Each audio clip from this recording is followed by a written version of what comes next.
धुले में शरद आहिरे के press conference में कहा कि महिला आरक्षण कानून महिलाओं के सशक्तिकरण नहीं बल्कि डेलिमिटेशन यानी मतदार संग्रह पुनर्रचना का छुपा हुआ एजेंडा है। उन्होंने आरोप लगाया कि जनगणना और डेलिमिटेशन की शर्त जोड़कर इस कानून को जानबूझकर टाला जा रहा है। अगर सरकार की मशा साफ होती तो मौजूद 543 सीटों पर भी इसे तुरंत लागू किया जा सकता था। आहिरे ने कहा कि प्रस्तावित डेलिमिटेशन से भारत और महाराष्ट्र दक्षिणी के चलते राज्य का प्रतिनिधित्वीकरण घट सकता था, जबकि हिंदी पट्टी के राज्य में सीटें भी बढ़ सकती थी। आइए सुनते हैं सविस्तर चर्चा।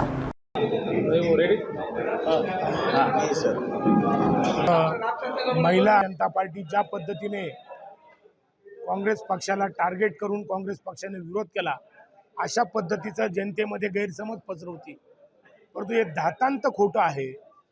कारण सप्टेंबर 2023 साली महिला विधेयक हे पास झालेलं आहे आणि अधिवेशन 16-17 असताना 16 तारखेला त्याचा नोटिफिकेशन सुद्धा निघालेलं आहे। सरकारने जर ठरवलं तर 2023चं महिला आरक्षणाचं बिल हे आत्ता घोषणा करून लागू करू शकतं आणि 2029च्या विधानसभा निवडणुका आणि लोकसभा निवडणुका यांच्यामध्ये 33% आमच्या महिला भगिनींना सरकार हे संधी देऊ शकतं।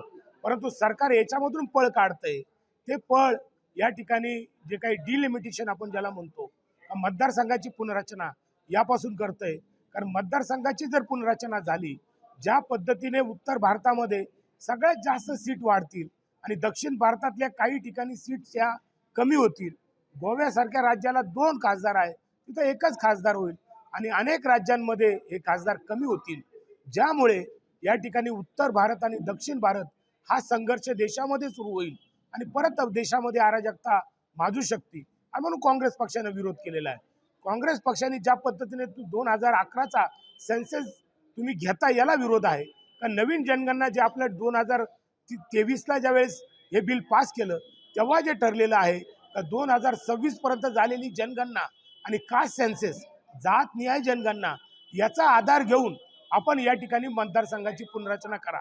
तसं न करता तुम्ही जुन्याच या ठिकाणी या पद्धतीने 2011च्या सेन्सेस जर घेत असाल, हा या ठिकाणी उत्तर भारतावर आणि दक्षिण भारतामध्ये दुही निर्माण होऊ शकते। आणि त्याचबरोबर यामध्ये जे राज्य प्रगती करतात, महाराष्ट्र असेल, तामिळनाडू असेल, आंध्र असेल किंवा गुजरात असेल, यांचा ज्या पद्धतीने विकास चाललेला आहे त्या विकासाचा बोजा हा आपण हे करायचा आणि उत्तर भारतामध्ये त्याला जास्त आपल्याला या ठिकाणी निधी द्यावा लागतो याची आपल्याला कल्पना आहे। म्हणून ज्या वेळेस उत्तर भारतामध्ये खासदार वाढतील, ते खासदार वाढल्यानंतर या ठिकाणी कुठंतरी भारतीय जनता पार्टी त्यांचा स्वार्थ बघती आणि आयुष्यभर सत्तेत राहण्याचं स्वप्न बघती। ते स्वप्न काँग्रेस पक्षाने मतदारसंघाची पुनर्रचना ही नको व्हायला या नावाखाली विरोध केला आणि ते विधेयक फेटाळलेलं आहे।